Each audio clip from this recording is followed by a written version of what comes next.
So hello guys, welcome back to my channel. So दोस्तों, काफी दिनों से मैं एक्टिव नहीं था और लास्ट संडे को डाला था मैंने वीडियो एनालिसिस का, लेकिन अब से आपको रेगुलर वीडियोस मिलेंगे। आज निफ्टी का वीडियो मिल जाएगा आपको, कल बैंक निफ्टी का वीडियो मिल जाएगा। और बाकी टेलीग्राम पे तो मैं एक्टिव हूँ ही। टेलीग्राम अगर आपने ज्वाइन नहीं किया है तो वहाँ पे ज्वाइन कर लो। बाकी बात करते हैं कि मार्केट में अब आगे क्या हो सकता है। मार्केट में कहीं ना कहीं बैंक निफ्टी एक बहुत अच्छी स्टेज पे दिख रहा है कि मार्केट में वहां से एक अच्छी रैली आ सकती है। निफ्टी में भी एक अच्छी रैली आ सकती है। कहीं ना कहीं निफ्टी ने ब्रेकआउट दे दिया है। अगर मैं एक बार आपको बैंक निफ्टी का भी चार्ट दिखाता हूँ, एनालिसिस हम इसकी कल करेंगे, लेकिन आप ध्यान से देखो, बैंक निफ्टी बार बार यहाँ से इस रेंज में नीचे फंसा कर लोगों को ऊपर की तरफ जाने की कोशिश कर रहा है। और मार्केट ऑल टाइम हाई के आसपास बहुत ज्यादा कंसोलिडेट भी कर चुका है। तो कहीं ना कहीं ये ब्रेकआउट आएगा तो निफ्टी भी नहीं रुकेगा। तो निफ्टी में भी एक अपसाइड की रैली की उम्मीद है। और अगर मैं ग्लोबल मार्केट्स देखूं, मैं आपको टेलीग्राम पे ही बताया था मैंने फ्राइडे को, कहीं ना कहीं कि एक लॉट मैं लेके जाने वाला था, एक या दो लॉट लेके जाने वाला था, लेकिन मैं लेके नहीं गया। और शायद उसका रिग्रेट होगा मुझे, क्योंकि ग्लोबल मार्केट्स में भी अगर आप देखोगे, एसजीएक्स निफ्टी ऑलमोस्ट 100 पॉइंट ऊपर दिखा रहा है। और डाउ जोन्स की बात करें तो वो 300 साढ़े 300 पॉइंट ऊपर है। तो कहीं ना कहीं मंडे को मॉर्निंग में ऑफकोर्स सिचुएशन चेंज हो सकती है, लेकिन कहीं ना कहीं जिस तरह की मार्केट में क्लोजिंग हो रही थी, लग रहा था कि मार्केट कहीं ना कहीं गैप अप हो जाएगा। लेकिन जैसा कि आपने देखा था, कुछ लॉसेस हुए थे हमें, तो उस वजह से मैंने थोड़ा रिस्क लेना कम समझा। हालांकि लास्ट के 2 दिन अच्छा प्रॉफिट हुआ, 28,000 का, 19,000 का, जो भी आप टेलीग्राम पे देखा होगा। अब आगे बात करते हैं कि आगे क्या हो सकता है। देखो, सबसे पहले ये एक रेसिस्टेंस की बात कर रहा था मैं डेली चार्ट पे। सबसे पहले डेली चार्ट देखेंगे, वीकली चार्ट भी देख लूंगा, और उसके बाद इंट्राडे की बात करेंगे। डेली चार्ट पे अगर आप देखो, ये एक रेसिस्टेंस हुआ करता था। मैं आपको पहले भी बताया था कि ये रेसिस्टेंस जब तक क्रॉस नहीं होता है 18,400, तो 18,500 मैक्सिमम टारगेट बताया था मैंने आपको। अभी 18,472 का रेसिस्टेंस क्रॉस हो चुका है। मार्केट ने हाई कितना मारा है? 18,500। 18,500 अपने आप में एक रेसिस्टेंस होता है, साइकोलॉजिकल लेवल, जैसे मैंने आपको बताया हुआ हमेशा। तो अब अगर आपको पोजीशन बनानी है, कि आप बाइंग की पोजीशन बनाने का आपके पास कितना स्कोप है, अगर आप ध्यान से देखो, यहाँ पे एक दिक्कत ये है। दिक्कत है कि मार्केट में अब जो नेक्स्ट रेसिस्टेंस है वो कहाँ पे आ रहा है। अब देखो, एक एक हर्डल मार्केट है 550 के आसपास ही है, और उसके बाद मार्केट में सीधा रेसिस्टेंस है 670 के आसपास। तो बाइंग पोजीशन बनाने में मैक्सिमम टारगेट 670 या 700 का जोन तक जा सकता है मार्केट। तो 200 पॉइंट के लिए पोजीशन अगर आपको बनानी है तो आप बना सकते हो, लेकिन क्वांटिटी थोड़ी छोटी रखना, क्योंकि कहीं ना कहीं मार्केट नीचे से ऊपर आ रहा है। जब भी मार्केट नीचे से ऊपर आता है तो एक कैंडल बना के मार्केट फिर से रिटेस्ट लेता है। जैसे मार्केट मान लो यहाँ गैप अप हो गया, रिटेस्ट लेता है, फिर मार्केट यहाँ से ऊपर जा सकता है, इस तरह से करता है। तो कहीं ना कहीं आप पोजीशन अगर गलत जगह बना लोगे तो पहले आपको लॉस दिखेगा, फिर प्रॉफिट दिखेगा, तो उसमें लोगों की साइकोलॉजी हिल जाती है। तो उस तरह से हमें ध्यान से चाहिए। अगर आपको बाइंग की पोजीशन बनानी है, गैप अप होता है, तो गैप अप के बाद तो मैं आपको वैसे भी नहीं बोलूंगा कि 18,600 632 ओपन होता है तो 684 का टारगेट है हमारा, तो वहां पे तो आप पोजीशन बनाओगे नहीं। उस केस में अगर मार्केट 18,700 को सस्टेन करता है तो आप टारगेट बना सकते हो। तब आई थिंक निफ्टी का ऑल टाइम हाई देख सकते हैं, लेकिन मुझे लगता है इस हफ्ते होगा वो। इस हफ्ते बैंक निफ्टी मूवमेंट कर सकता है काफी अच्छा। ठीक है, ये बात होगी मेरी बाइंग की। अगर इसको बाइंग की पोजीशन बनानी होगी तो मार्केट गैप अप हो गया तो नहीं बन सकती। अगर गैप अप नहीं हुआ है तो अगर 18,550 के ऊपर सस्टेन करता है तो 100 150 पॉइंट मिलेंगे, ज्यादा नहीं मिलेंगे, इतने तो इंटरटेन मिल जाते हैं। तो पोजीशन बनाने का कोई फायदा होगा नहीं बाइंग की साइड, मेरे हिसाब से।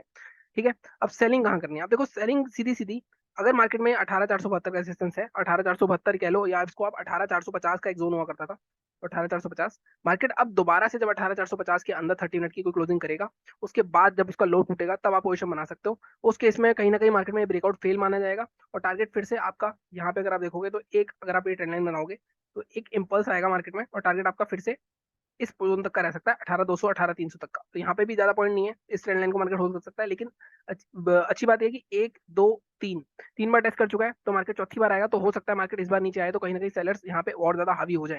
हालांकि अभी सारे मोमेंटम बाइंग की साइड है। मैं आपको सिर्फ, हमें एनालिसिस हमेशा दोनों साइड की करनी चाहिए, मैं हमेशा बताता हूँ। एक साइड की करके आप नहीं बैठ सकते, एक साइड के बैठ के मान लो तो आप ऐसे ही नहीं कमा पाओगे। ठीक है, तो मार्केट में दोबारा से टारगेट आपका 18,200 तक आपको देखने को मिल सकता है। और इस बार अगर 18,200 आता है मार्केट, अगर आप देखो बहुत बार यहाँ पे टेस्ट हो चुका है और ब्रेक होता है, तो मार्केट 18,000 दोबारा से एक बार आ सकता है। तो थोड़ा सा बियरिश निफ्टी में मुझे लगता है, क्योंकि निफ्टी एक रैली कर चुका है। बैंक निफ्टी कहेंगे ब्रेकआउट के जोन पे लग रहा है, तो दोनों इंडेक्स अलग चलते हैं, तो वैसे ही कंफ्यूजन होती है। ठीक है, तो यहाँ पे मैंने आपको पोजिशनल व्यू बता दिया। मेरा पोजिशनल व्यू ये है कि अगर मार्केट फ्लैट ओपन होता है तो ही बैंक की पोजिशन बनेगी 18,700 के टारगेट के लिए। अगर मार्केट ऊपर ओपन होता है तो 18,650 के आसपास, तो 18,700 18,750 तक मैक्सिमम जाएगा, तो वहां पोजिशन बनाने का कोई फायदा नहीं है। ठीक है, सेलिंग की साइड में बताया 18,450 की जगह मार्केट दोबारा से मिलता है मैं 30 मिनट क्लोजिंग पे, तो हम सेलिंग की पोजिशन बना सकते हैं। 18,200 तक का हमारा टारगेट 250 पॉइंट यहाँ पे आपको मिल सकता है। ठीक है, ये बात होगी मेरी पोजिशनल की। अगर आपको बात करनी है इंट्राडे की, सबसे पहले एक बार वीकली चार्ट भी देख लेते हैं कि वीकली चार्ट पे क्या सिचुएशन लग रही है। अगर आप यहाँ पे वीकली चार्ट भी देखोगे, वीकली चार्ट पे भी अगर आप ध्यान से देखो तो आपके ये एक टॉप बना हुआ है, एक ये टॉप बना हुआ है, एक ये टॉप बना हुआ है। अब मार्केट हो सकता है यहाँ तक जाए 18,682, ये भी टॉप भी अगर आप देखोगे तो 18,650 680 का जोन ही आ रहा है। तो इसलिए मैं कह रहा हूँ कि यहाँ पे थोड़ा बाइंग पोजीशन बनाना थोड़ा सा रिस्की है। थर्ड, ट्रिपल टॉप टाइप की सिचुएशन हो जाएगी, मार्केट लगातार रैली करते आ रहा है, अच्छी खासी रेड कैंडल भी बीच में नहीं है, रिट्रेसमेंट भी नहीं है, अगर आप देखो जिस तरह की यहाँ की कैंडल्स हैं, तो थोड़ा सा यहाँ पे बाइंग की साइड थोड़ा सा रिस्क है, तो थोड़ा ध्यान से चलना। ठीक है, ये बात होगी हमारी वीकली की और डेली की। अब 15 मिनट के चार्ट पे चलता हूँ और इसको सब में डिलीट करता हूँ। हम बात करते हैं कि इंट्राडे में किस तरह के लेवल्स हैं। अब यहाँ पे देखो, सीधे सीधे मार्केट में कहीं पे भी आपको लाइक फ्राइडे को प्रॉब्लम नहीं आई होगी, क्योंकि मार्केट पूरा ट्रेंडी था, लेकिन प्रीमियम्स इतने ज्यादा अच्छी तरह मूव नहीं करते कॉल साइड में, मैं आपको हमेशा बताता हूँ। अब यहाँ पे आपको बाइंग करनी है, सेलिंग करनी है, कहाँ करोगे? देखो पीछे जाओगे आप 15 मिनट के चार्ट पे तो आपको कुछ भी नहीं दिखेगा। तो आपको इसके लिए सबसे पहले एक आगे का रेसिस्टेंस निकालने के लिए आपको पहले 3 या 4 घंटे के चार्ट पे जाना पड़ेगा। 3 घंटे का चार्ट लगाता हूँ मैं। अब यहाँ पे अगर देखते हैं तो इसके बाद अभी हम खड़े हैं कहाँ पे, अभी हम खड़े हैं 18,491 पे। अब इसके बाद देखो अगर आप ध्यान से, तो आपको इसी तरह लेवल निकालने होते हैं जैसे मैं निकाल रहा हूँ अभी। अदरवाइज लोग क्या करते हैं, लोग रैंडमली कहीं पे बाय सेल करना शुरू कर देते हैं, जो कि बिल्कुल भी नहीं करना हमें, और क्योंकि आपको लॉस हो सकता है उसके। अब यहाँ पे देखोगे अगर आप यहाँ से निकलता है मार्केट, तो एक रेसिस्टेंस तो मुझे ये सीधा सीधा दिख रहा है 532 के आसपास का। अब ये रेसिस्टेंस कैसे है, अब ये रेसिस्टेंस ऐसे है, देखो मार्केट यहाँ पे होल्ड कर रहा था, रैली करा, यहाँ फिर से होल्ड करा, इसका ब्रेकडाउन करा, फिर इसके अंदर आया, फिर इसके ब्रेकडाउन के बाद ही मार्केट अच्छा खासा नीचे आया है। तो 18,550 एक रेसिस्टेंस है, ठीक है। तो 18,550 के जोन के बाद ही आप बाय करोगे, कोई भी उससे पहले नहीं करोगे। तो 18,550 का मैं लेवल मार्क कर लेता हूँ। लेकिन ये भी तभी होगा जब मार्केट फ्लैट ओपन होता है। अगर मार्केट फ्लैट ओपन नहीं हुआ है तो थोड़ा सा दिक्कत है। और इसके बाद टारगेट भी यहाँ से निकाल लेते हैं, टारगेट पीछे नहीं दिखेगा हमें।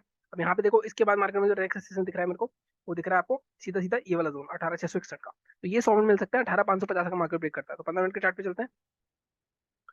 देखो अभी मैंने क्या किया, अभी मैंने पीछे जाके एक लेवल मार्क करा बाइंग का 18,550, जो थोड़ा एग्रेसिव है। मार्केट फ्लैट ओपन होता है और मार्केट इसके ऊपर निकलता है अगर 18,500 510 के ऊपर, तो आप बाय कर सकते हो 550 661 के लिए। लेकिन अगर मार्केट 650 660 के आसपास ही ओपन होता है, तब आपको यहाँ पे बाइंग नहीं करनी है। आपको मान लो यहाँ पे ऊपर जाके कोई हमें शूटिंग स्टार मिले, या कोई यहाँ पे रेंज बनाए और फिर ब्रेक डाउन करे नीचे इसका, या कोई एक ग्रीन कैंडल बनाए उसको रेड कैंडल इंगल्फिंग कर दे, तो आप यहाँ पे शॉर्टिंग का ट्रेड बनाओगे गैप फिलिंग के लिए। क्योंकि मार्केट में कहीं ना कहीं फिर एक प्रॉफिट बुकिंग आएगी, मार्केट में काफी अच्छा प्रॉफिट दिख रहा होगा मार्केट, क्योंकि लगातार रैली करता है यहाँ से आ रहा है, ठीक है। तो ये बात हो गई हमारी, अगर गैप अप होता है तब की, फ्लैट ओपन होकर ऊपर जाता है तब की। अब सेलिंग कहाँ करनी है, अब सेलिंग के लिए आप देखो ध्यान से, यहाँ पे आपको कोई जोन नहीं दिखेगा। आपको ये देखना है प्रीवियस रेजिस्टेंस क्या था। प्रीवियस रेजिस्टेंस हमारा ये वाला जोन था, अगर आप ध्यान से देखो 18,420 का। मार्केट क्या कर रहा था, मार्केट में पीछे भी देखोगे आप, इसके थोड़े से नीचे और रेजिस्टेंस है। हालांकि यहाँ पे जो कंसोलिडेशन जोन था मार्केट का, मार्केट ये जोन नहीं ब्रेक कर रहा था, ठीक है। मार्केट ने ये जोन ब्रेक करा, इस पे होल्ड करा, सपोर्ट लिया और निकला। तो अब मार्केट जब 18,420 के नीचे दोबारा आता है, तो मैं 18,420 भी नहीं, मैं आपको दूसरा लेवल दूंगा। कभी भी ना जब रेंज हो तो रेंज की लो रेंज पिक करनी चाहिए। तो लो रेंज है हमारी ये वाली जोन 18,386। तो 18,380 के नीचे हम ट्रेड कर सकते हैं, 386 के। सेलिंग के लिए थोड़ा आपको बैठना पड़ सकता है, क्योंकि मार्केट ऑलरेडी 100 पॉइंट के ऊपर है। और यहाँ पे एक चीज और दिखाता हूँ मैं, यहाँ पे आप एक चीज और कर सकते हो। यहाँ पे ये एक ट्रेंड लाइन बना के रखना, ये ट्रेंड लाइन जहां ब्रेक होती है और उसके बाद प्रीवियस स्विंग ब्रेक होता है, तो वो भी आपका लेवल हो सकता है। अभी के चार्ट के हिसाब से 18,386 का लेवल है। बाकी टेलीग्राम पे अपडेट कर दूंगा, कोई भी लेवल अपडेट होंगे ज्वाइन कर लेना। टारगेट आपका फर्स्ट रहेगा 18,327 या 30 के आसपास का। 50 से 60 पॉइंट में जैसे हमेशा बताता हूँ, निफ्टी में मोर देन इनफ है पैसे कमाने के लिए। और सेकंड टारगेट आपका रहेगा 18,265 तक का। यहाँ तक मार्केट दोबारा जा सकता है। सेलिंग के लिए मैंने आपको ये बता दिया। ये वाला लेवल आई थिंक गलती से मार्क कर दिया। तो इस तरह से एनालिसिस करना है। मान लो मार्केट में कुछ बैड न्यूज आ जाए, गैप डाउन हो जाए, कहीं कुछ भी हो जाए। देखो ये वाला जो जोन है ना पूरा, ये जोन ये जोन 18,200 से 250 का जोन बहुत बार टेस्ट हो चुका है। इस बार अगर मार्केट गैप डाउन ओपन होता है तो आपको वेट करना है, आपको इमीडिएटली बाइंग की तरफ नहीं जाना है। मान लो यहाँ पे थोड़ा रेंज बनाता है और ब्रेकडाउन करता है, तो मार्केट में अच्छा खासा फॉल आ सकता है, एटलीस्ट 1800 18,050, दोबारा 18,000 हम दोबारा देख सकते हैं। तो ये चीज ध्यान रखना।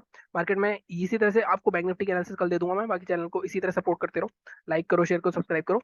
Thank you so much.